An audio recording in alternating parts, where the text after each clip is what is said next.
ก็เท่าทิศเท่าจานซุ่มนู่นนั่นแหละอันสอนหาก็ได้อันจานห้างจานเพทิศแห่งห้านจานแห่งหายเสี่ยงหน่อยสักกระเบือซุ่มนู่นนั่นแหละอันมาสอนกันให้มันยากตัวนี้นะถ้าไปเปิดเบื้องต้นในพระไตรปิฎกมันสิไปมีเนี่ยนะ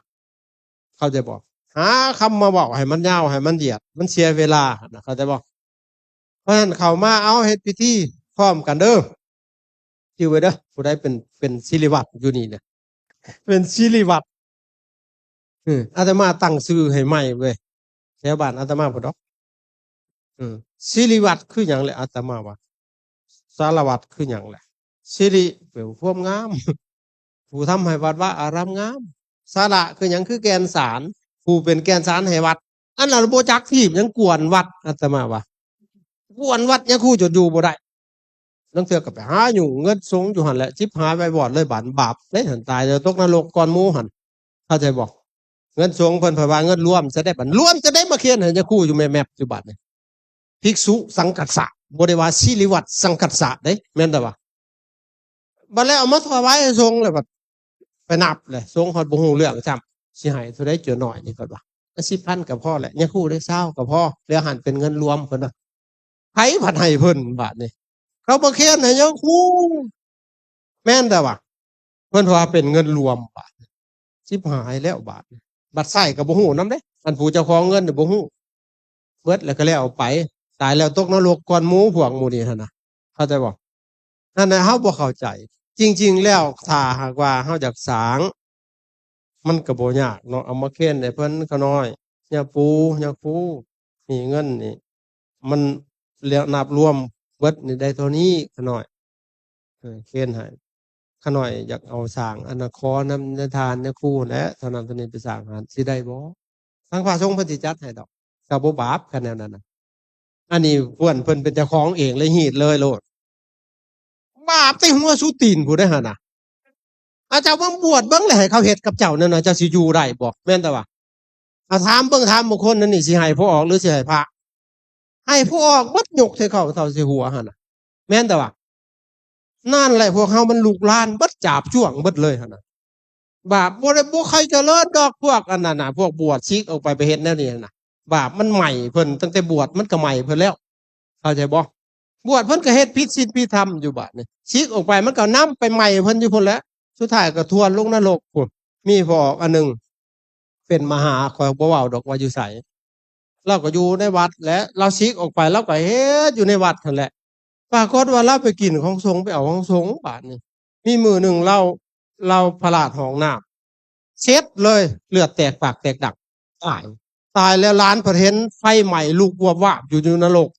โอ้ยหลานผู้หญิงดอกหลานนั่นก็น้อยใจว่าว่าปู่นี่อยู่วัดมาแต่น้อยที่อยู่กับศีลกับธรรมคือสิตกนรกให้แท้แล้วเพิ่นบ่ฮู้ได้หาเพิ่นไปกินของสงฆ์มายาวนานเลยเสียใจว่าซั่นอยู่วัดจะได้ไปตกนรกว่าซั่นเด้แล้วมันสลบไปเด้มันช็อกเนาะแบบช็อกแล้วเพิ่นไปเห็นอันนิมิตอันนั้นมันขึ้นมาหั่นนะเห็นบ่นั่นแล้วเฮาเข้าใจผิดเลยเพราะฉะนั้นบางเทื่อมันก็พระบางเทื่อเนาะพระเพิ่นก็ยังมีกิเลสอยู่เนาะเพิ่นมาอยู่เพิ่นไปเห็นแก่ได้แหน่บางเทื่อเพิ่นก็ก็มันจริงๆแล้วมันก็เรื่องของเพิ่นนะเพิ่นสิไปขึ้นสวรรค์ไปตกนรกได้มันก็เรื่องของเพิ่นเอาเขียนให้เพิ่นเลยหั่นนะแม่นแต่ว่าไปเห็นพระบ่เฮ็ดบ่สร้างอยากได้แหน่บัดโยมเพิ่นจักผัดมีใจดีอยากสร้างหั่นนะเรื่องของเรื่องหั่นน่ะเข้าใจบ่โยมก็เลยเข้ามาควบคุมแล้วอย่าพอแล้วได้แล้วเอาทั้งอย่างเมื่อแต่เฮือนบาดนี่กูก็บ่ได้ยังอิหยังก็เอาเมื่อเบิดเพิ่นว่ากองบุญบ่ทันได้รับสลดแตกๆมาถาเลยก็มีเพิ่นว่าพอออกก็อยากสร้างป่านในเรื่องของมันไดพ่อก็เลยมาควบคุมพอมาควบคุมเลยลูกหลานเขาเลยบาดนี่กิเลสพอออกพันแห้งแก่หลายบาดนี่เอาเลยบาดนี่ในที่สุดก็คัดกันเลยคัดกันอุปสาอยู่บ้านสมภารอยู่วัดผู้ได้บาดนี่เฮ็ดหยังก็จังซี่ได้ยาคูเพิ่นว่ากุญแจยังก็อยู่นำเพิ่นเบิดบักม่วงหมากนึงก็ได้ไปขอนำเพิ่นได้ยาคูบ่มีสิทธิ์ยังบางบ่อนหั่นนะแถวนี้คือสิบ่เป็นที่เนาะเข้าใจบ่มันเป็นจังซี่ในที่สุดก็เลยโอ้ยอุปสาอยู่บ้านสมภารอยู่วัดผิดคัดกันเลยบาดเรื่องตัวนี้ในที่สุดพระก็เลยอยู่บ่ได้เพราะพระเพิ่นก็หนีอยู่บ่ได้เด้ซะพ่อก็เป็นเจ้าวัดอยู่หั่นแหละบาดนี่ในที่สุดมันเลยบ่เจริญวัดว่าอาหารเศร้าหมองเบิดเลยบาดนี่พระ ก็อยู่บ่ได้บาดนี้มันสิอยู่ได้บ่โยมเป็นเจ้าอาวาสบาดนี้ลองเบิ่งลองให้เฮามาบวชเบิ่งแล้วให้โยมมาเป็นเจ้าอาวาสนะเฮาสิอยู่อยู่บ่อยากถามว่าสิอยู่อยู่บ่มาสูตรให้กุศลธรรมมาสักอันนี้จ่าบ่ทันแล้วพัดเอาไปแล้วเจ้าสิอยู่ได้อยู่บ่คันมันเจ้าเป็นแนวนั้นนะอาจารย์เว้าตรงๆโลดได้นี่น่ะแม่นแต่ว่าสมเทียบนะแล้วเฮาสิอยู่ได้อยู่บ่คันเป็นบ่อยู่แล้วบ่มีสิทธิ์อีหยังจักอย่างแม่นแต่ว่าห่านมันเป็นสัตว์มันก็เลยไปกันใหญ่เลยเอาทีนี้ไอ้พิธีรีตองอิหยังก็มันก็มากหั้นนะเฮาบ่เข้าใจเฮาคิดว่าเป็นเรื่องขาดบ่ได้เรื่องพิธีหั้นนะจริงๆบ่มากมายเด้อขอมาพร้อมเพรียงกันอ้าวลูกหลานพร้อมกันกราบลงแนวเฮ็ดอีหลีน่ะเฮาเฮ็ดเล่นๆแนวเฮ็ดเล่นๆเฮาไปเฮ็ดอีหลีอาตมาสังเกตเบิ่งพิธียาวเหยียดบัดกราบบ่ได้เป็นได้สิริวัตรนะบ่แม่นแถวนี้ดอกแถวบ้านก่อนที่กราบลงเด้อพ่อว่าไผพากราบแนวนี้น่ะมันบ่ได้ถูกจักดีหั่นน่ะเหลือแต่ว่าเคยบวชอาตมาใส่เรื่อยแถวบ้านอาตมาผู้ดอกบ่แม่นแถวนี้ดอกเป็นจังคประดิษฐ์ฮู้บ่กราบสองหัวเข่านี่แตะพื้นสองฝ่ามือนี่แตะพื้นหน้าผากคุ้งพื้นมันบ่ได้มีขี้ไก่อยู่ตัวในนี้น่ะแม่นแต่ว่ามันจังอ่อนน้อมลงจังถูกอันนี้กราบเด้อที่ให้สอนเพิ่นนั่นน่ะมันมีซะบ่นั่นแหละเฮาแนวเฮ็ดอีหลีบ่ได้เฮ็ดเล่นๆบ่แนวเฮ็ดเล่นๆในบัดนี้ยาวเหยียดเลยสารพัดเลยน่ะเพราะฉะนั้นอ้าวลูกหลานพร้อมเพรียงกันกราบศิริวัตรกราบเป็นตัวอย่างงามๆโลดต้องกราบคือเพิ่นหั่นเด้มันจังถูกอันนี้โอ้ยเขาก็เบิ่งศิริวัตรกราบนั่นนี่แม่ใหญ่ก็กราบก็ตาหมากแล้วแป๊บๆแล้วว่าแม่นแต่ว่าหัวบ่ลงเลยแข็งกระเร่อยู่จิตใจมันก็แข็งแนวนั้นแหละจิตใจแข็งกระด้างบ่มีหูหอมทำเขาจะบอกน้อมกราบลงด้วยกายด้วยวาจาใจสอนตัวเองหั่นแหละกราบมันก็ได้มันสิกราบลงบ่คันมันแข็งเลยแม่นแต่ว่านั่น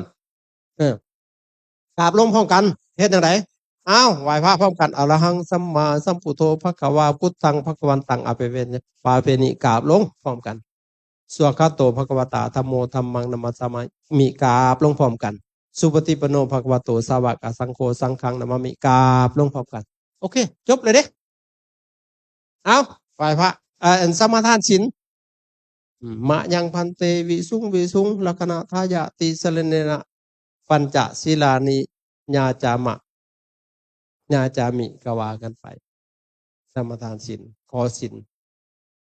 หลังจากหันก็อ้าวเว้านะโมพร้อมกันบ่ต้องให้พระเพิ่นพาเว้าดอกคนสิตายแล้วอันเพิ่นพาเว้านะเข้าใจบ่อันนี้ก็มาสอนนะโมกันอีกบัดนะโมตัสสะภะคะวะโตโอ้ยบ่เป็นนะโมก็สมควรตายได้เลยที่บอกแม่นแต่ว่าเว้าพร้อมกันโลดมันก็บ่ได้เสียเวลาแม่นแต่ว่าอ้าวพร้อมกันเด้อนะโมตัสสะภะคะวะโตเว้าพร้อมกันจบแล้วก็พุทธังสรณังคัจฉามิธัมมังทุติตาติกับปานาติปตาจนจบพู้นแหละจบแล้วพระเพิ่นก็สิม่วนศีลสีเลนะสุขติงยันติคนสิไปสู่สุคติเพราะศีลเด้อสุแปลว่าดีแปลว่างามแปลว่าง่ายแปลว่าสะดวกสบายคติแปลว่าไปคนสิไปดีไปงามไปง่ายไปสะดวกสบายเพราะศีลสีเลนะโภคสัมปทาคนสิมีโภคทรัพย์สมบัติเพราะศีลสีเลนะนิพุติงยันตินิพุตานิพุติงแปลว่าเย็นคนสิไปถึงความเย็นนั่นน่ะนิพพานนั่นน่ะนิพุตานิพุติงความดับลงของกิเลสเพราะศีลตัสมาศีลังวิโสทะเยเพราะฉะนั้นพวกเข้าก็มีสติสัมปชัญญะดีอยู่ก็ควรจะรักษาศีลให้ดีเถอะอุกสะอมะพันเตโดยขน้อยจบสิมีหยังบาปคันสิถวายหยังก็เว้าโลดก็นะโมพร้อมกันแล้วก็ว่าสิพากาวก็เอามันก็สิยากหยังอิมานิมายังพันเตบินดาภัตตานิสัพพะละวะลานิหรือว่าสิถวายมัตตกาภัตกับมัตตกาภัตตานิสัพพะเดวะลานิภิกขุสังฆัสสะโอโนสัญญามะสาธุโนพันเตภิกขุสังโฆอิมานิภัตตานิสัพพะเดวะลานิติกันหาตุอัมหากังทีฆาตตังหิตายะสุขายะข้าแต่พระภิกษุสงฆ์ผู้เจริญข้าพระเจ้าทั้งหลายขอน้อมถวายซึ่งภัตตาหารกับทั้งสิ่งของที่เป็นบริวารร่วมเบิดแล้วให้แก่พระสงฆ์ขอพระสงฆ์จงรับเพื่อประโยชน์และความสุขแก่พวกข้าพเจ้าทั้งหลายแก่ญาติของข้าพเจ้าทั้งหลายด้วยตลอดกาลนานจบมันสิมีอีหยังหลายแท้ อันนี้พูนไล่แต่หลวงพระบางฮอดลีผีบาดเนี่ยจักอิหยังต่ออิหยังบาดเนี่ยจัวน้อยแล้วสิตายเลยนั่งหิวข้าวอยู่บาดเนี่ยต้นอันเดียวนะแพกๆอยู่ก็เว้าแล้วบ่จักจบจักเทื่อบาดเนี่ยอันผู้เว้าหาบ่ได้ให้อิหยังนำหมู่เด้นั่นมันลายมักไหม้ตัวอันนั้นน่ะเข้าใจบ่มันสิมีอิหยังพิธีรีตองก็จบมันง่ายแม่นบ่พอออกไม่ออกเอออันนี้โอ้ยฟังเพิ่นไหว้ครูไหว้ค่ายอยู่หั่นบ่ได้ง่ายแล้วบัดเว้าก็บ่ได้ถูกซ้ำดอกสักเคเทวดาก็จักมีหยังนั่นแหละคือเฮาบ่เข้าใจเอาเวลาน่ะไปทำ